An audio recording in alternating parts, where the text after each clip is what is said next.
जितने आस्था चैनल पर कथा सुन रहे हो, जितने फेसबुक और यूट्यूब पर सुन रहे हो, बहुत सावधानी से सुनना। तो जिनकी यहाँ संपदा की कमी होती है, वैभव की कमी होती है, लक्ष्मी की कमी होती है, प्रतिष्ठा की कमी होती है, धन की कमी होती है, प्रयास कर। एक वो भी आप समझ लें कि जैसे अष्टमी तिथि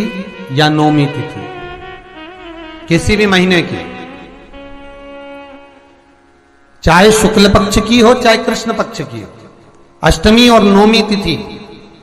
ये दो तिथियां ऐसी हैं, मान लो तुम्हारा पैसा तुमने किसी को दिया 5 लाख 4 लाख 3 लाख 10 लाख 8 लाख 2 लाख 50,000 25,000 20,000 40,000 और वो पैसा नहीं दे रहा, आप हार गए कह कर, फोन लगा कर, भैया दे दे रहे, परेशानी है, दे दे रहे भैया, हम तो परेशान हो गए, और हार गए, नहीं मिल रहा, बहुत परेशान। तो महाराज किसी भी अष्टमी या नौमी तिथि के दिन आप मां जगतजननी जगदम्बा का शिव के साथ में, शिव शक्ति का स्मरण कर कर देवी के नाम की 9 आहुतियां, सूखे बीले की, मतलब बीला जो सूख चुका है, फल जो सूख चुका है, उसकी 9 आहुतियां अग्नि में शंकर और सती के नाम से, शंकर और शिव के नाम से समर्पित करें, और आखिरी आहुति जो समर्पित करें उसमें थोड़ा सा भाग तिल का, और तिल भी काली नहीं चढ़ती उसमें, श्वेत तिल का भाग उसके साथ लगाकर समर्पित करें, और जिससे धन लेना है उसका नाम लेकर वो समर्पित करें महाराज, उसको सुध आएगी और वो पैसा किसी भी हाल में आपके हाथ में थमाकर जाएगा ही। दोस्तों कैसा लगा हमारा वीडियो? अच्छा लगा हो तो दोस्तों लाइक कर देना, और दोस्तों हमारे चैनल पर आप नए हो तो हमारे चैनल को सब्सक्राइब कर लेना। मंदिर के अंदर जब पहुंचो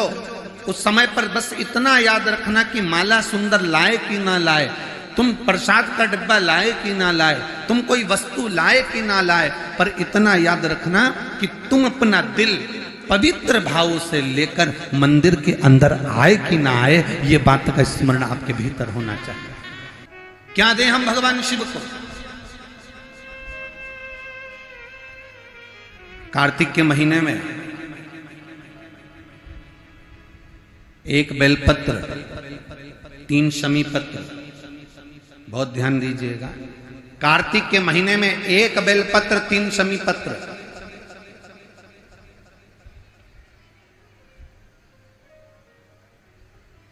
कार्तिक के महीने की दोनों अष्टमी में से किसी भी अष्टमी पर, चाहे उजाले की हो चाहे अंधेरे की, शुक्ल पक्षी की हो चाहे कृष्ण पक्ष की, 1 बेलपत्र 3 शमी पत्र, आप कभी दिल से, कभी मौका मिले हृदय से, दामोदर मास में, कार्तिक मास में अशोक सुंदरी वाली जगह का स्पर्श कर कर भगवान शंकर के शिवलिंग पर एक बार समर्पित कर कर देखना, और दूसरे वर्ष इंतजार करना कि तुमने कार्तिक महीने में अष्टमी के दिन बाबा को शमी पत्र और बेलपत्र दिया था, क्या बाबा ने तेरे घर में धन और वैभव दिया कि नहीं दिया? जो स्थिति में गाड़ी चल रही थी वो स्थिति की गाड़ी तेरी पार हुई कि ना हुई? कितने बेलपत्र? बोलो बोलो, जम के बोलो जरा। कितना शमी पत्र? 1 बेलपत्र 3 शमी पत्र।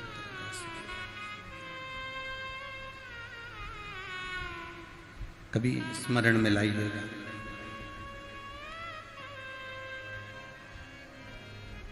बस ये जो कार्तिक महीने में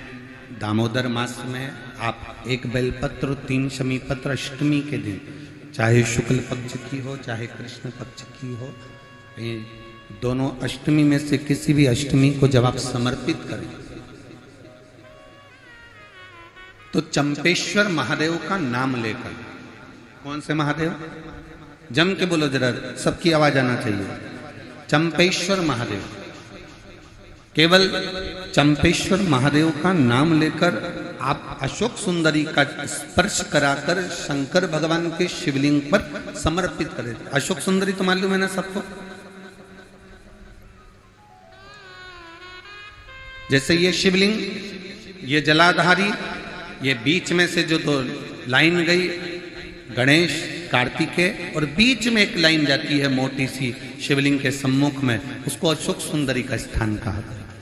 शंकर भगवान के ऊपर जो जल की जलाधारी लगती है जिसमें से बूंद बूंद पानी गिरता है, वो भगवान शंकर की 5 बेटियां हैं जो ऊपर कलश के रूप में रखी रहती हैं, जिसमें से बूंद बूंद जल नीचे गिरता है। जया, विषहरा, शामली बारी, दौतली, देव। शिव जी की 5 बेटी, शंकर भगवान की 6ठी बेटी अशोक सुंदरी बीच में। जब आप बेलपत्र 1, शमी पत्र 3, चंपेश्वर महादेव का नाम लेकर अशोक सुंदरी का स्पर्श कराकर भगवान शंकर को जब आप समर्पित करेंगे इस कार्तिक महीने में, दामोदर मास में, अष्टमी तिथि के दिन, चाहे वो शुक्ल पक्ष की हो चाहे वो कृष्ण पक्ष की हो, अष्टमी तिथि को अगर समर्पित करते हैं तो आप वर्ष भर में इंतजार कर कर जरूर बताना कि तुम साल भर पहले जितना कमाते थे, वर्ष भर पहले तुम जो व्यापार व्यवसाय कर रहे थे, साल भर से जो नौकरी के लिए प्रयास कर रहे थे, उसमें सफलता आपको अगले वर्ष की दामोदर मास आने से पहले मिली कि नहीं मिली, वो स्मरण आपके भीतर